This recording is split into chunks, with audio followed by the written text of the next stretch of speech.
ajuda. Por isso que nós viemos aqui no domingo, esse domingo bonito, maravilhoso. E hoje nós temos palestra com José Eurípides Garcia, que está aqui, só esperando para vir para cá, mas antes nós vamos fazer nossa leitura, nossa oração, uma pequena apresentação de quem é José. Ele é o atual presidente do Centro Espírita,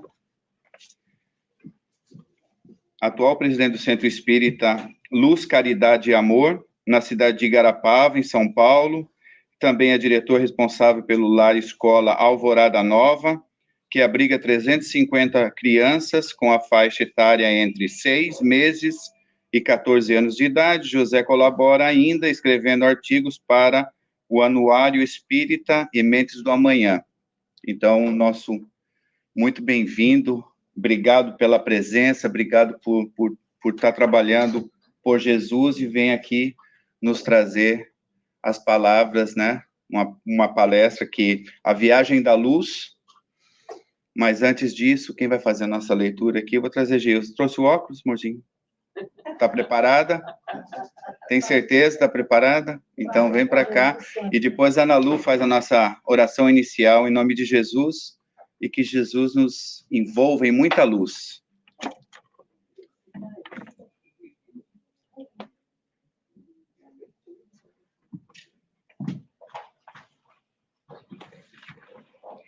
Bom dia a todos. Bom dia. A leitura, então, de abertura é do livro Ceifa de Luz, Chico Xavier, pelo Espírito Emmanuel, e nos diz: Lei e vida. Não pensais que vim revogar a lei ou os profetas, não vim para revogar, vim para cumprir. Está em Jesus, no Evangelho de Mateus, no capítulo 5, versículo 17. Não matarás, diz a lei. O texto não se refere, porém, unicamente à vida dos semelhantes. Não frustrarás a tarefa dos outros, porque a suponhas inadequada, uma vez que toda tarefa promove quem a executa sempre que nobremente cumprida. Não delipidarás a esperança de ninguém, porquanto a felicidade, no fundo, não é a mesma na experiência de cada um. Não destruirás a coragem daqueles que sonham ou trabalham em teu caminho, considerando que, de criatura para criatura, difere a face do êxito. Não aniquilarás com inutilidade o tempo de teus irmãos, porque toda hora é agente sagrado nos valores da criação. Não extinguirás a afeição na alma alheia, porquanto ignoramos, todos nós, com que instrumento de amor e sabedoria divina pretende mover os corações que nos partilham a marcha. Não exterminarás a fé no espírito dos companheiros que te rodeiam e se retêm contigo, observando-se que, nas estradas para Deus, obedecem às estruturas e direções que variam ao infinito. Reflitamos no bem do próximo, respeitando-lhe a forma e a vida. A lei não traça especificações ou condições dentro do assunto, preceitua simplesmente: não matarás. Que assim seja.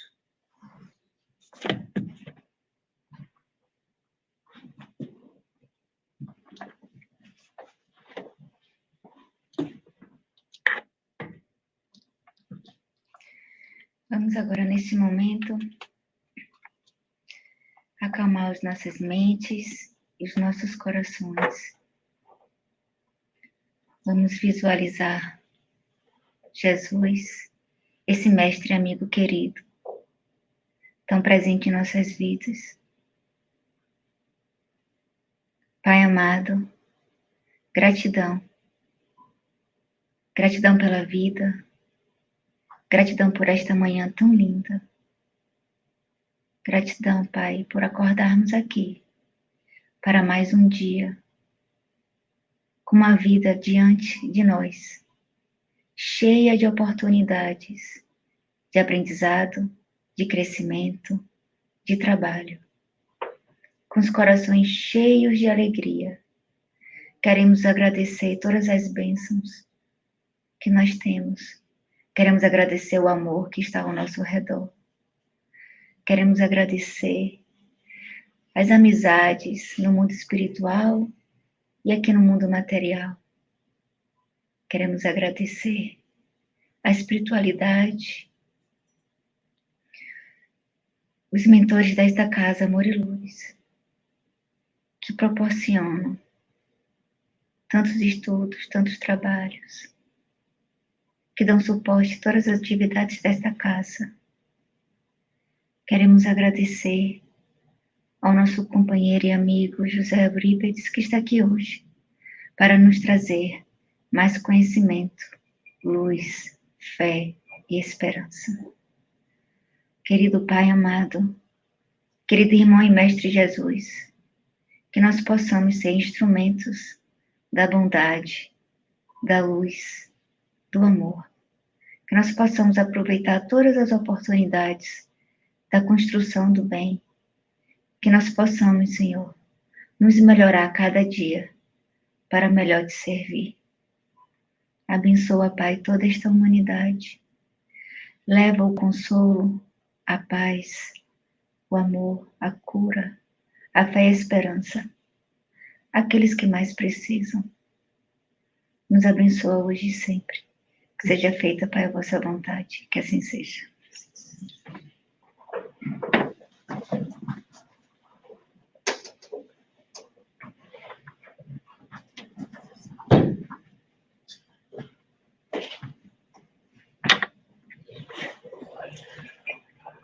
Bom dia. Bom dia. É com grande alegria que estamos aqui para conversar um pouco com vocês sobre a nossa querida doutrina espírita. E hoje nós elegemos um tema que denominamos a viagem da luz. Este tema vamos tentar abordar e, ao final, se houver algum questionamento, alguma dúvida, alguma pergunta, estaremos às ordens dentro da possibilidade para responder.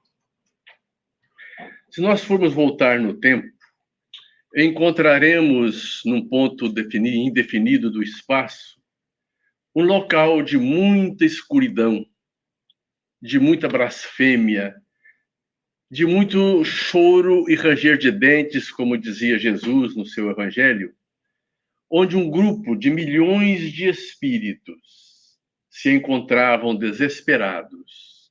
Ali havia muita blasfêmia, havia muito choro, muito arrependimento e muita revolta.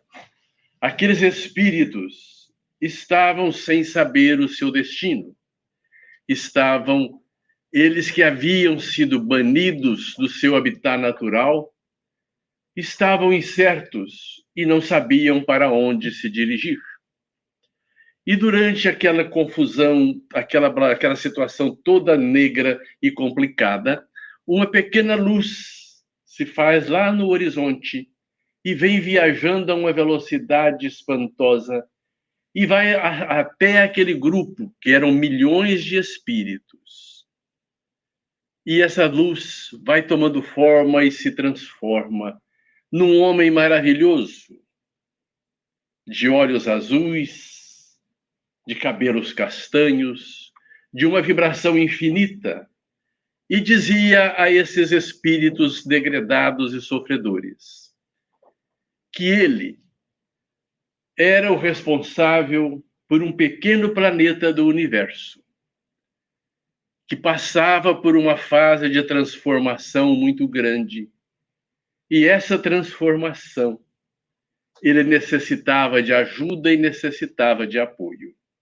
E que todos eles, que ali se encontravam desesperados, revoltados, tivessem fé e confiança que ele os levaria para este novo habitat e se encarregaria de cuidar deles por toda a eternidade.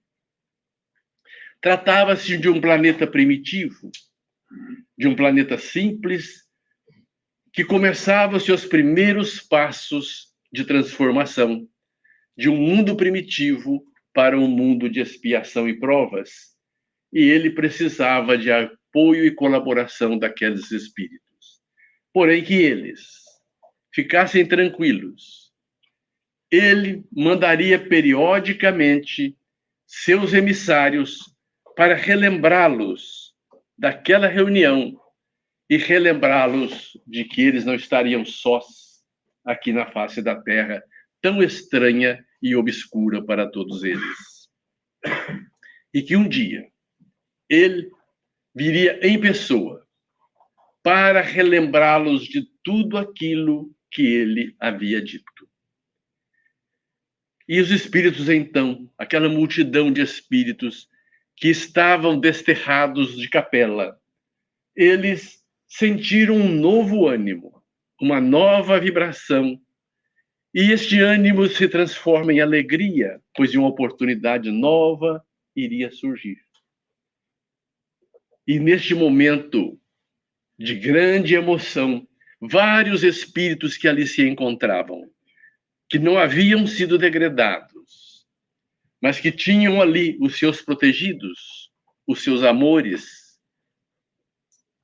os seus afetos, os seus filhos espirituais, se apresentaram para vir também, para acompanhar aqueles sofredores como um ponto de apoio, um ponto de referência para que eles tivessem força para crescer e para evoluir. E na mensagem de Jesus, ele dizia a todos eles que se eles viessem para a Terra, pudessem colaborar com ele na evolução do planeta, eles poderiam voltar redimidos ao seu planeta de origem um dia.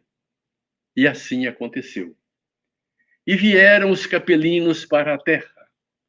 E aqui chegando, traziam a saudade dos tempos de onde viviam e começaram a contar as lendas do paraíso perdido, as lendas de tudo aquilo que nós encontramos na tradição religiosa do mundo.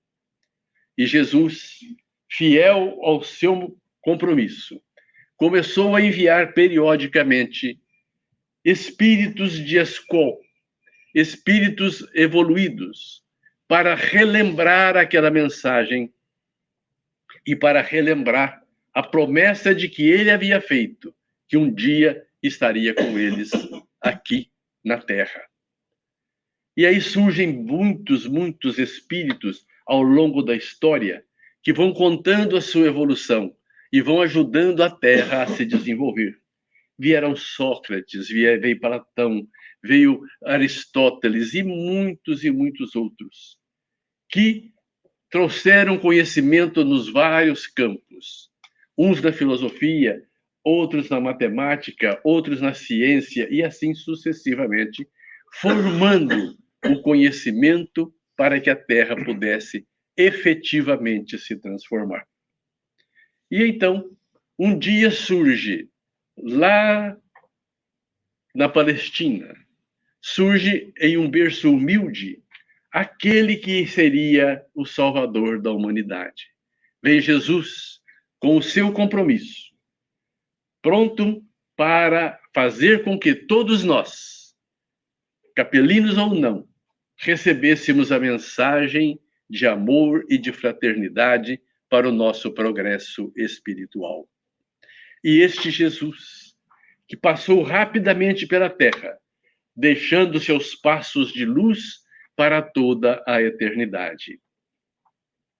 Depois da sua morte, a confusão generalizada, os próprios apóstolos não sabendo como fazer, como proceder, sem a presença do Mestre, até que Jesus, sentindo tudo aquilo, resolve um dia encontrar Paulo de Tarso lá no caminho de Damasco, e então, por aquela luminosidade, aquela luz que Jesus podia expandir, Paulo cai da animalha que ele o conduzia pelo deserto e simplesmente pergunta: quem és tu, Senhor? E aquela luz, aquele homem brilhante, simplesmente responde: eu sou Jesus a quem persegues. E Paulo, num átimo de prontidão, de resolução, diz simplesmente que queres que eu faça? Este talvez seja o diálogo mais importante da humanidade. 3 frases que fez com que todos nós, grande parte da humanidade, pudesse ser cristãos. Não fosse Paulo, nós não seríamos cristãos na atualidade. E Paulo, que era um espírito de grande evolução, que dominava fluentemente o arameu, o grego e o latim, é o espírito escolhido por Jesus para disseminar seu evangelho por todo o mundo conhecido de então. Graças a este diálogo, quem és tu? Eu sou Jesus. Que queres que eu faça? 3 frases. 2 minutos. A humanidade se transforma para um conhecimento novo. E Paulo sai com a sua missão, com a sua tarefa extraordinária, levando o evangelho aos mais distantes pontos do mundo. O apóstolo dos gentios, porque levava o evangelho para fora das divisas, das fronteiras de Israel. E os próprios discípulos de Jesus não entendiam. Achavam que Jesus veio para os judeus e não para a humanidade. Porém, Paulo, enfrentando toda essa situação, ele leva adiante a sua tarefa e faz com que o mundo inteiro comece a conhecer a presença do Evangelho e a presença de Jesus. Depois da passagem de Paulo, a história faz um hiato e nós vamos encontrar por volta do ano 180, aproximadamente, da nossa era cristã, lá em Alexandria, Amônio Sacas, que tenta fazer uma ponte, uma união entre o cristianismo e o platonismo. E cria, então, o neoplatonismo.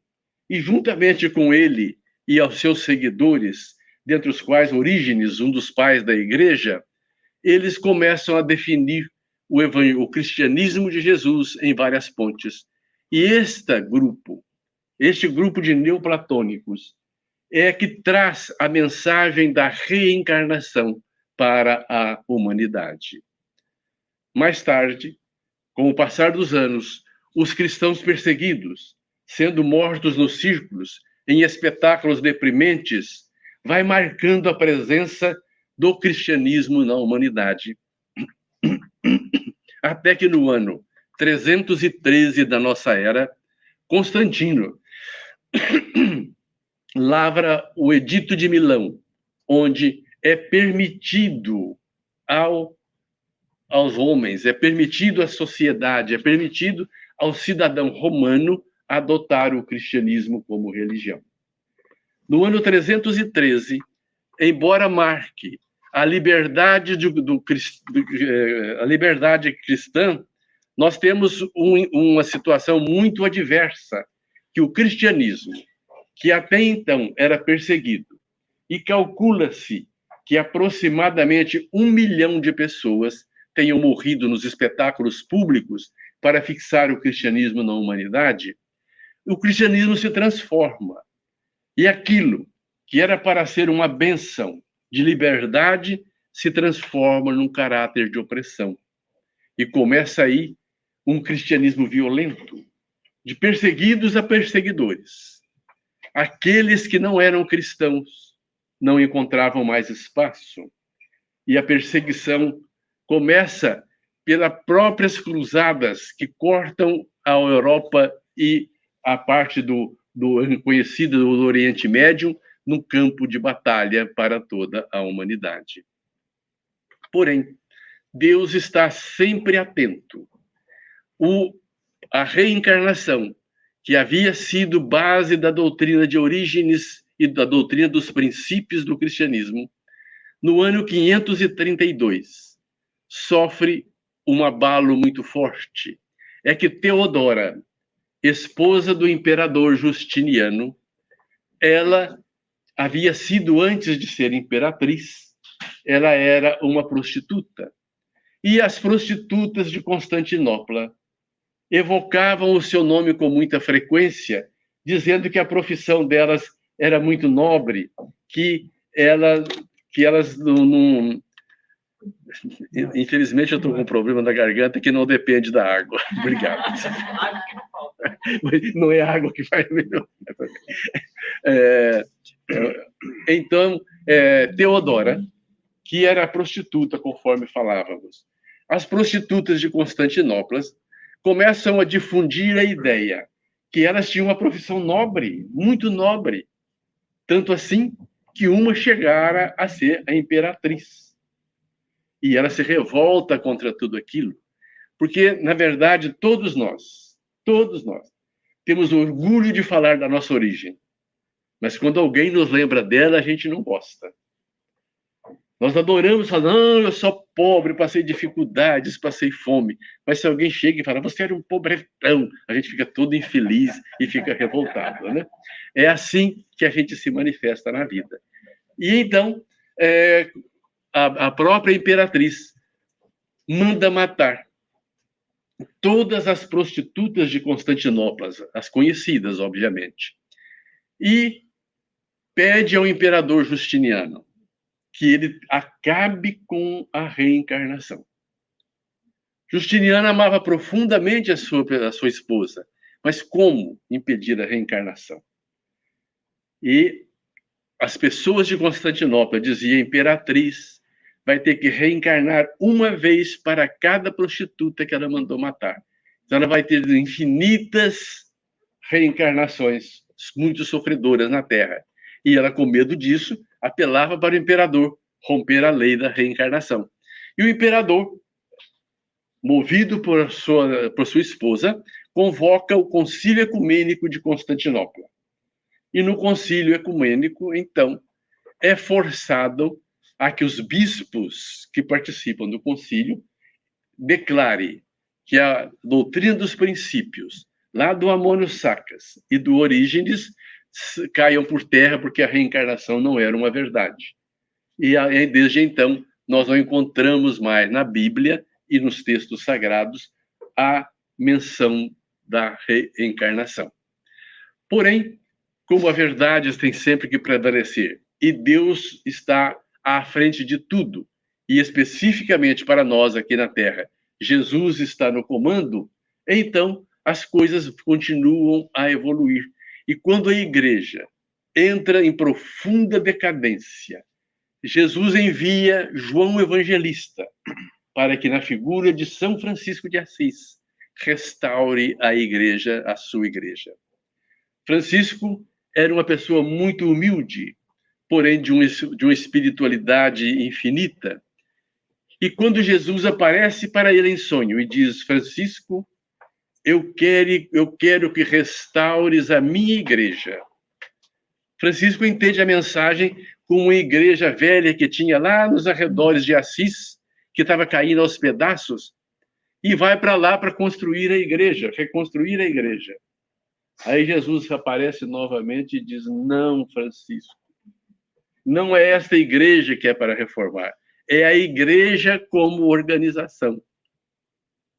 E ele então se transforma no peregrino de Assis, que todos nós conhecemos, e que um dia, caminhando por uma estrada na sua grandíssima humildade, trabalhando a benefício da restauração da igreja, da restauração do evangelho, ele cruza com um leproso.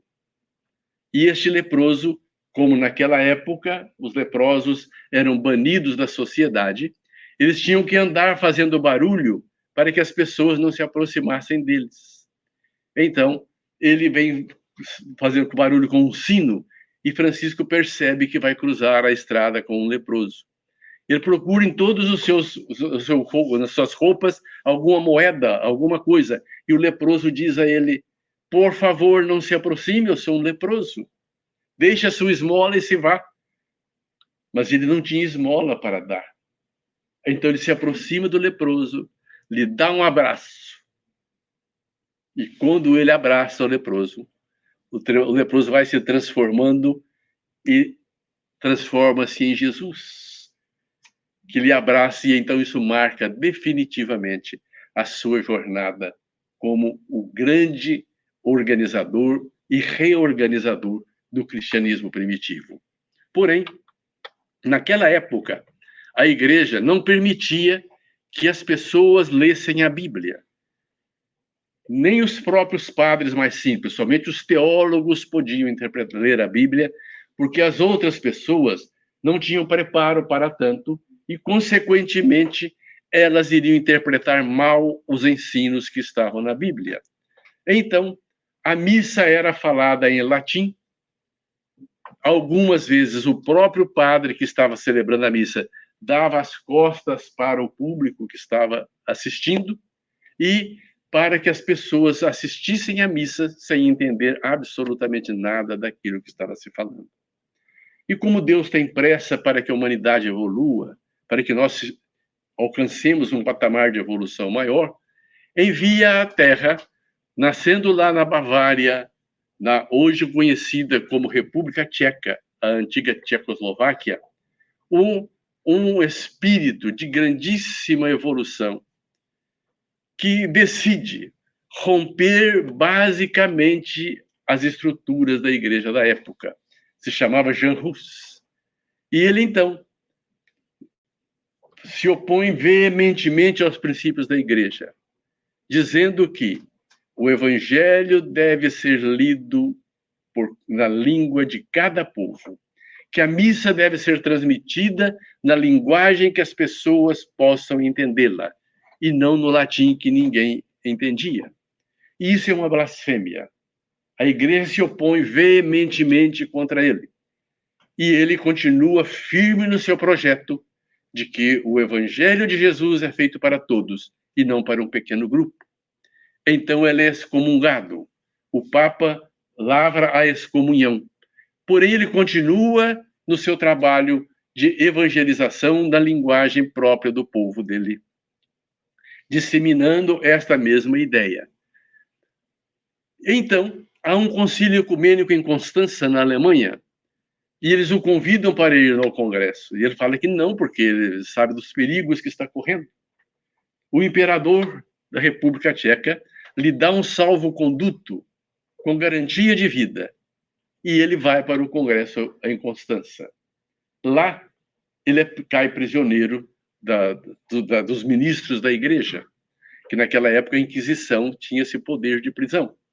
Então, o imperador, que lhe havia dado o salvo-conduto, tenta fazer prevalecer a sua autoridade. Porém, o Papa diz: se você exercer a sua autoridade, mandar exércitos para libertá-lo, você será excomungado. E a excomunhão era tão forte, tão grande, que o imperador recua. E Jean Hus é queimado vivo em Constança, no ano 1415, simplesmente porque queria que o evangelho fosse divulgado no idioma pátrio de cada povo. Porém, nós sempre medimos errado as pessoas e matamos o homem pensando que ao matar o homem a gente mata a ideia. Ocorre o contrário. Quando se mata o homem, a ideia cresce, a ideia se expande, se evolui cada vez mais e as ideias de Jean Hus começam a se propagar com uma atividade muito intensa. Quando Jean Hus desencarna em 1415, vítima da fogueira lá em Constança, já havia renascido na França Joana d'Arc, que contava, por então, com 3 anos de idade. Ela nasceu em 1412. Dizem alguns, e provavelmente seja verdade, que Joana era o próprio Judas Iscariote retornando para uma missão grandiosa para se redimir de tudo aquilo que ele havia feito. E Joana, aos 13 anos, começa a dizer que Santa Catarina e Santa Margarida estavam com ela e diziam para ela libertar a França. Ela logra libertar a França do domínio inglês, porém cai prisioneira e o próprio imperador, que ela havia coroado, se omite na decisão e ela vai ser levada à fogueira. E quando ela vai ser levada, estão preparando para que ela vá à fogueira, ela diz: meus amigos espirituais me disseram que dentro de 3 dias eu estaria liberta. E então, quando começam a atear fogo na lenha ela está presa em uma cruz, para que o fogo possa exterminá-la, então ela diz: meus espíritos me traíram, me disseram que eu seria libertada em 3 dias. Passa alguns instantes, quando a chama começa a crescer, e ela diz: não, eles não me traíram. Eles falaram a verdade, porque a morte é a libertação. E eu estarei livre dentro de poucos minutos. Então, 3 dias é exatamente este momento. E ela, então, desencarna, levando esta mensagem da reencarnação, da liberdade, da morte como liberdade para toda a humanidade. Há uma luta muito grande no seio da própria igreja, porque os médiuns são considerados bruxos. Aquele que tem contato com os espíritos são levados a serem discriminados, e pela força cria-se o lema: fora da igreja não há salvação. Aquilo que realmente, que no passado era um apoio, que era uma doutrina de amor, que as pessoas se entregavam, passa-se então para o outro lado. Ou você está aqui, ou você está condenado à morte. E a igreja se envolve em tantas lutas, em tantas guerras, em tantas batalhas materiais, que sente as suas finanças se exaurirem. E aí, então, o Papa estabelece a cobrança das taxas para ganhar o céu. Então, começa-se os bispos da igreja a viajar por toda a Europa, vendendo a preço de ouro um pedacinho do céu para aqueles que houveram pecado, que haviam cometido crimes, e isso chega até na Alemanha. E Martinho Lutero, que era um bispo da igreja, ele se recusa. Aqui na Alemanha nós não iremos fazer a cobrança, porque quem comete um crime não é com dinheiro que vai comprar a sua absolvição lá no céu. E isso para a igreja é absolutamente impossível. Mas Martinho Lutero, como tinha a missão de libertar o evangelho, ele enfrenta todas as dificuldades. E o seu protesto vem fazer com que as igrejas protestantes se proliferem mais tarde pelo mundo. Porém, ele é excomungado, mas tinha a proteção dos reis e príncipes da Alemanha. E então ele enfrenta a adversidade com muita propriedade e se defende de tudo aquilo que a igreja faz contra ele. E a doutrina de Martinho Lutero começa a ganhar corpo, porque ele segue também a experiência de João Hus e traduz o evangelho para o alemão. Nessa época, já havia imprensa de Gutenberg, e então era muito mais fácil, não era mais a cópia manual. Através da imprensa, a tradução da Bíblia para o alemão, isso se transformou numa mudança radical de todo o pensamento humano, de todo o pensamento religioso. Só que, como Martinho Lutero não podia sair da Alemanha, porque seria preso e queimado vivo, como havia sido outros tantos, a doutrina luterana de Martinho Lutero começa a ganhar formas em cada país, em cada povo, de uma forma diferente, criando as várias correntes do pensamento evangélico por toda a humanidade. Estamos falando do ano 1515. Por esta época, já havia sido descoberta a América, já começava um novo clima para a humanidade. E a luta entre os protestantes e os católicos se tornavam batalhas campais muito grandes em toda a Europa. Tanto é assim que ainda no ano 1572, Catarina de Médici promove a Noite de São Bartolomeu na França, matando uma infinidade de protestantes que haviam ido para Paris para comemorar as bodas de sua sobrinha. E ela, então, se organiza e faz uma verdadeira, matam inúmeras pessoas em nome de Jesus, pelo simples fato de que as pessoas olhavam o evangelho de forma diferente. Porém, nesta época já surge Copérnico, Kepler, surgem Galileu Galilei, que vem demonstrar que o mundo não era somente a Terra, que a Terra girava em torno do Sol, o que era inaceitável.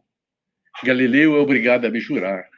A mãe de Copérnico é presa, até que a luz começa realmente a surgir com Isaac Newton, que vem criar várias teoremas e várias leis do universo, vem esclarecer. Inclusive, serve de base para a própria lei de ação e reação,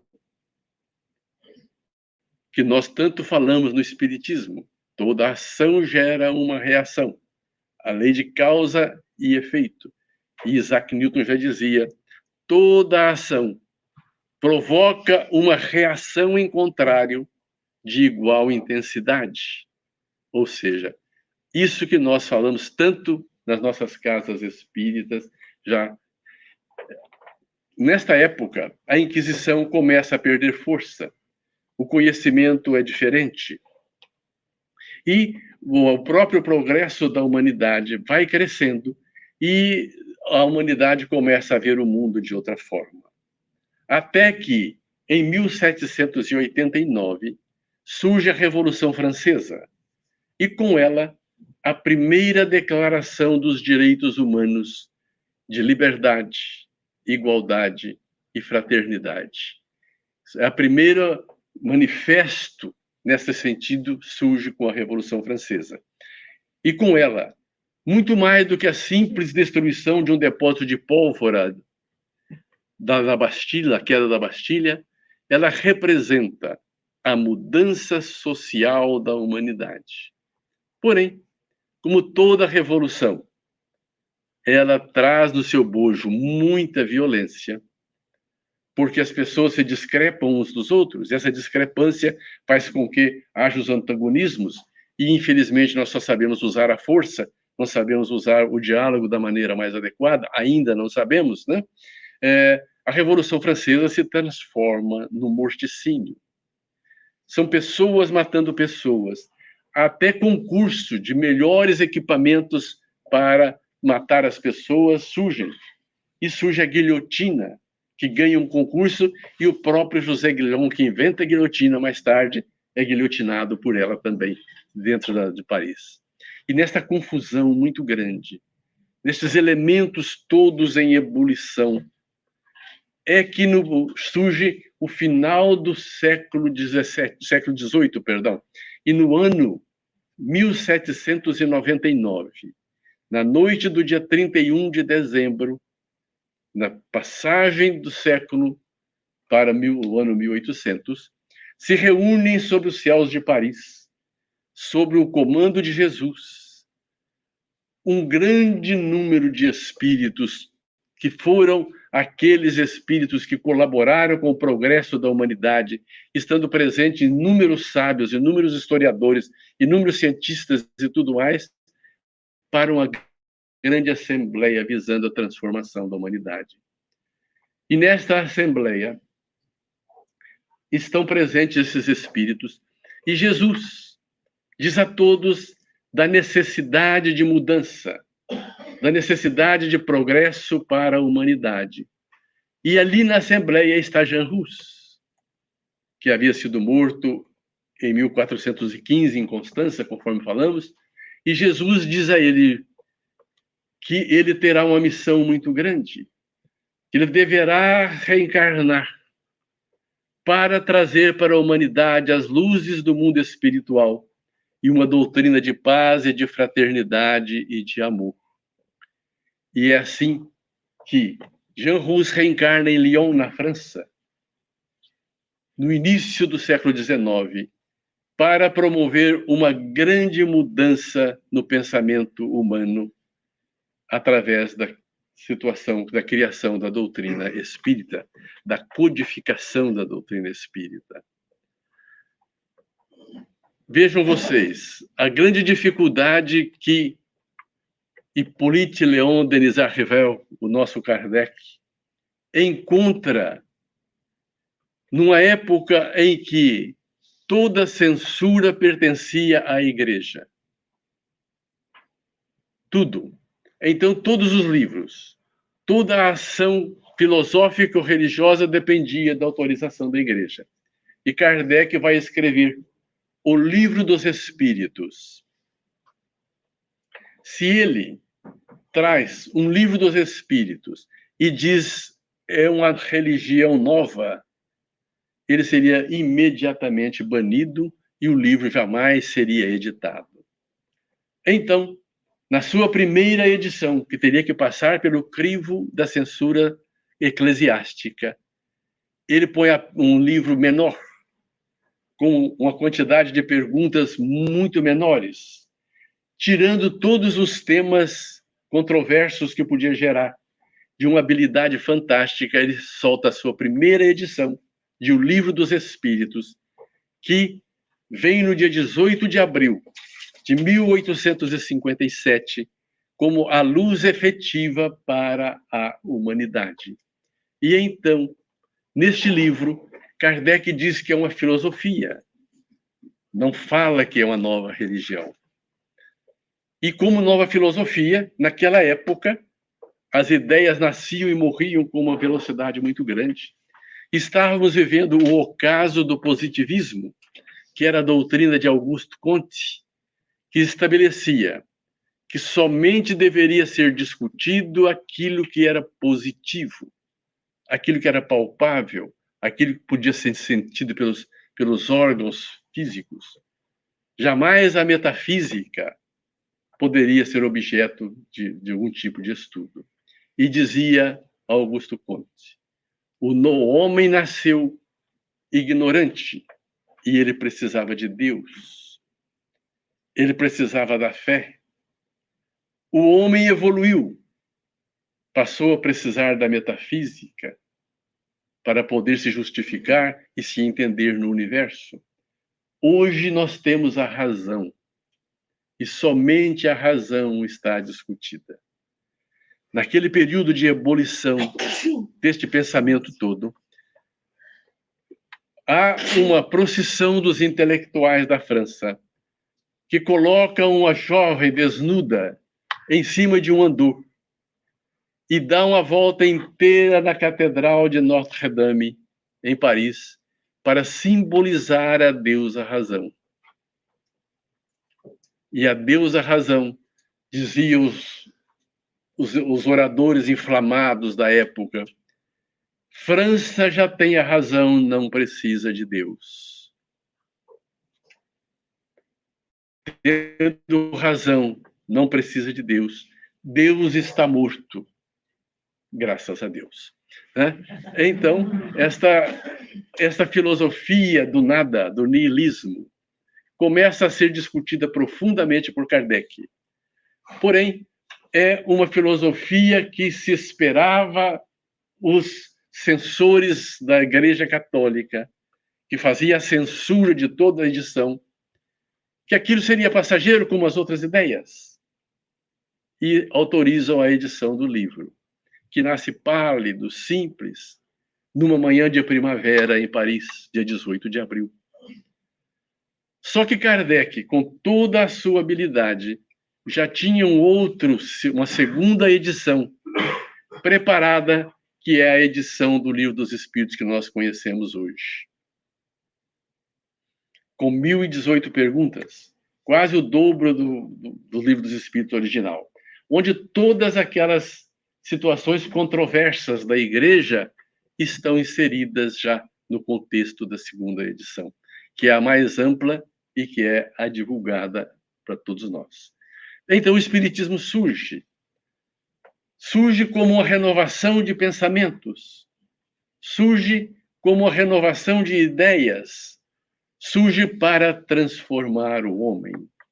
E Kardec, na sua habilidade, no seu profundo conhecimento do ser humano, diz: o Espiritismo não é obra de um homem.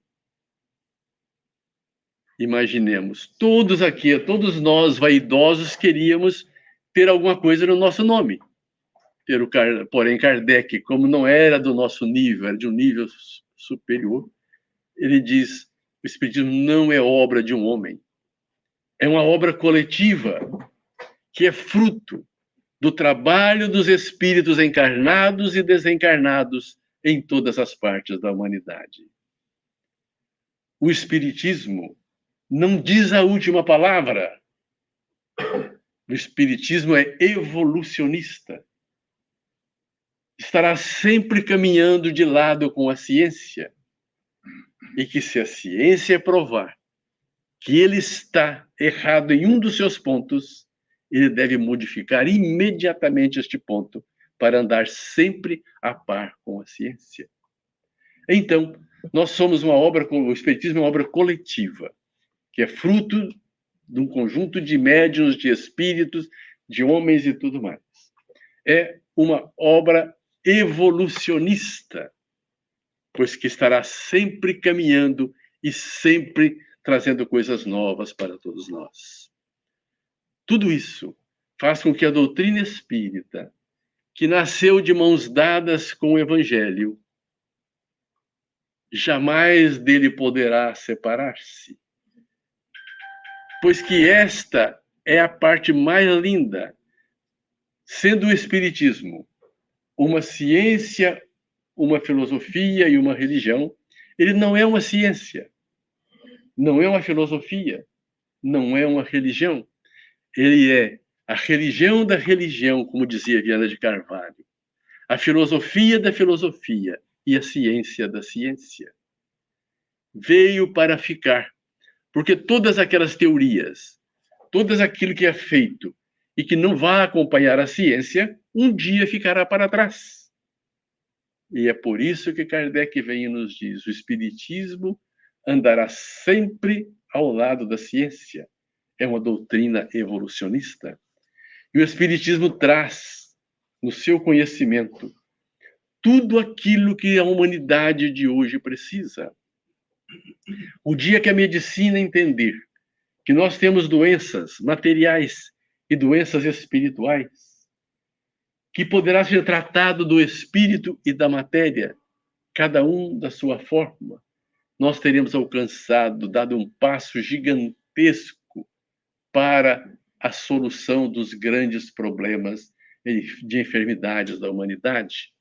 O dia que a psicologia entender que nós temos as personalidades múltiplas, de acordo com cada pessoa, que às vezes apresenta uma ou outro tipo, que isto vem antes do nascimento, não está no cérebro, está no espírito que comanda o cérebro, nós teremos dado um outro passo para que todos os desequilíbrios de ordem emocional sejam resolvidos. E assim em todos os ramos de atividade. Kardec, lá na pergunta 685 do Livro dos Espíritos, nos diz: somente a educação moral poderá salvar a humanidade. Ou seja, onde está essa educação moral? O dia que as nossas escolas ensinarem, além da matemática, além do idioma, começarem a ensinar moral, ensinar da educação moral, a humanidade estará dando um passo gigantesco para a sua mudança, para a sua modificação, para o seu progresso espiritual. E assim que a doutrina espírita, que é o consolador prometido por Jesus, vem com a finalidade de consolar, com a finalidade de elevar o nosso ânimo, de dizer: a morte não existe. Todos nós que nos amamos continuaremos juntos. Todos nós que nos odiamos, um dia o ódio vai acabar e tudo vai se transformar. Esta é a verdadeira consolação. Este é o verdadeiro espírito consolador que a doutrina espírita nos apresenta para o nosso progresso, para a nossa evolução. Então, o Espiritismo não é uma religião a mais, que vem para aumentar ainda mais o conflito do pensamento humano. Ele é a religião, sem ritos, sem dogmas, sem hierarquias sacerdotais, sem nada disso. Porém, vem do próprio verbo religare, que é ligar a criatura ao seu Criador. E este é o que nós deveremos seguir. Que as nossas casas espíritas deverão sempre ter presente que nós somos todos irmãos. Somos a raça humana sem fronteiras. A raça humana livre de idiomas, livre de dificuldades financeiras. É a humanidade como um todo. E nós estamos outra vez naquela mesma transição que nós falávamos lá no início da nossa conversa, sobre Jesus visitando os capelinos para fazer com que a Terra pudesse evoluir, mudar de grau na escala espiritual. Estamos agora novamente, e constam os escritos modernos, que Jesus foi às Pleiades e trouxe de lá inúmeros espíritos mais evoluídos do que nós, para poder nos ajudar e alavancar as modificações que a Terra precisa ter para se transformar num mundo regenerador. Saindo desta fase que nós estamos para chegar a um mundo melhor. E com essa esperança, com esta certeza de que o mundo vai ser sempre melhor, que a humanidade vai ser sempre melhor, que aqui um dia será um mundo feliz, é que nós devemos viver, com um sorriso no rosto, sabendo que as mágoas são passageiras, sabendo que as dores passam, que não há mal que sempre dure. Diria o pessimista assim, que não há felicidade que nunca se acabe, mas pobre dos pessimistas, né? Todos nós precisamos ser otimistas, alegres, felizes, porque o amanhã nos espera. E é com essa felicidade, com essa alegria, com este amanhã, que eu agradeço a vocês. Muito obrigado por estar aqui. Uma alegria infinita de estar falando com vocês desta manhã de domingo. Obrigado pelo sacrifício de vocês deixarem seus lares em pleno domingo para vir nos ouvir. Um grande abraço para todos.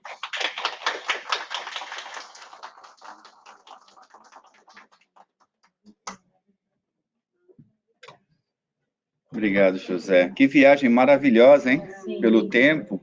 Quanto aprendizado. Eu tenho um pouco assim de inveja, uma invejinha boa. De lembrar essas datas, né? 1410, 1500. Eu não lembro nem o que eu comi ontem. Mas, olha, é maravilhoso, né? O estudo, a gente saber como aconteceu, tantos espíritos que vieram para trazer, né? Batalharam bastante, deram a vida, literalmente, né? Deram sangue e vida para nós hoje estarmos recebendo, né, esse evangelho tão fácil. Hoje é tão fácil, né? Nós temos certeza que não vai ter ninguém lá fora para prender a gente e tacar fogo, né, como antes, levar para a fogueira, porque nós temos uma crença diferente, nós temos um pensamento. Hoje é fácil, né? Nós temos uma internet que tem livros, mas não baixe não, vai lá na livraria e compra com a Lucy, tá? Não baixa, esse negócio de PDF aí não tá muito certo, não. Tem que ir lá com a Lucia ali, ó. Nós temos ali vastos livros, né? Muitos livros, obras básicas, tudo mais. Mas vamos fazer o trabalho aqui. Alguém tem algum comentário? Nós temos aí 5 minutos. Aproveitem. Alguém tem algum comentário? Não vou falar pergunta, não. Pergunta lá fora, lá na hora do almoço. Lá o José vai estar almoçando com a gente hoje, está convidado, né? Almoçar com a gente, vai dar tempo? Então tá bom, ele vai estar lá fora, se quiser apertar a mão, falar com ele um pouquinho, ele vai estar ali. Nenhum comentário? Agradecer. Foi uma palestra que não estava... Foi colocada na nossa programação. Aham. E, assim, de última hora. E foi maravilhoso. E foi uma palestra que trouxe bastante... Que viagem, né? Nos fez crescer, né? A viagem no tempo, né? Como que aconteceu tudo, né? Explicando como começou o espiritismo, que uma coisa liga a outra, né? Uma coisa vem e liga a outra. Isso é muito interessante, muito importante. Muito obrigado mais uma vez, José. Muito obrigado mesmo. Férias? Que férias? Não, trabalha para Jesus, não tem férias, não. Oportunidade, qualquer oportunidade, qualquer brecha que nós temos. Maravilhoso, maravilhoso. Como se chama a sua esposa? Luciene. Luciene, muito obrigado, viu, por trazê-lo aqui. Médio de transporte, né? Na verdade, foi ela mesma. Né? Então. Ela para passear. E, olha aí, ó. Exato. Maravilhoso. Eu queria só lembrar que ainda está tendo lá, a Silma está lá na Garagem Céu, se nós pudermos, né, depois daqui passar ali, dar o suporte, dar uma ajuda, comprar alguma coisa, se puder. Também nós temos o almoço hoje, que está maravilhoso de primeira. Quando vem palestrante de fora, o almoço fica mais caprichado. Aí eu já vou falar que eu já estou um pouquinho assim ansioso. Obrigado, viu, José, por mais isso. Né? Que o pessoal capricha mais na comida. Então, brincadeira, está sempre maravilhoso. O almoço aqui é sempre maravilhoso.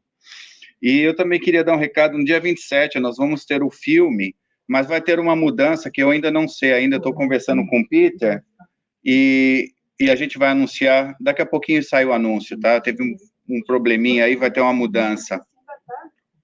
Tá bom? Então, falei tudo dessa vez, não esqueci nada, não deixei nada para trás. Vamos falar do almoço de novo, que está maravilhoso. Então, tá bom, nós vamos passar para a nossa segunda parte, que são os passes, a oração final, e sempre agradecendo a presença de todos. Que maravilha que todos estão aqui hoje. Obrigado pela presença, que Jesus possa manter-nos com o Evangelho em nossas mãos, essa luz, envolvendo os nossos pensamentos, trazendo a gente para mais perto dele, né? Que é o que a gente precisa, estar mais perto de Jesus, desses mentores maravilhosos que essa casa tem e outras casas espíritas. Então, vamos lá? Quem vai fazer nossa oração hoje? Eu vou pedir. Luciene, você faz para a gente? Você não veio aqui só trazer ele, não. Você vem trabalhar também, né? Você faz a nossa oração final? Muito obrigado, que Jesus nos abençoe e nos devolva aos nossos lares em paz.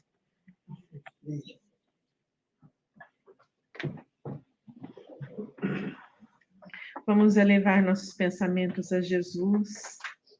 Mestre querido, eu particularmente te agradeço por essa oportunidade de estar aqui, junto com todas as pessoas aqui presentes, principalmente os brasileiros.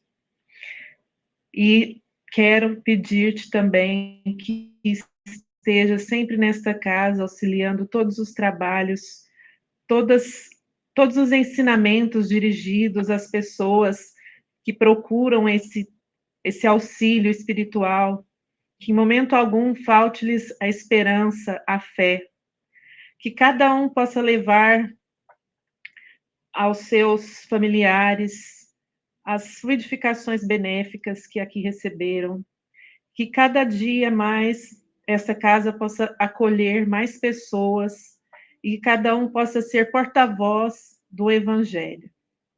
Muito obrigado, Senhor. Somos todos eternamente gratos a Ti. Que assim seja.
Nossa.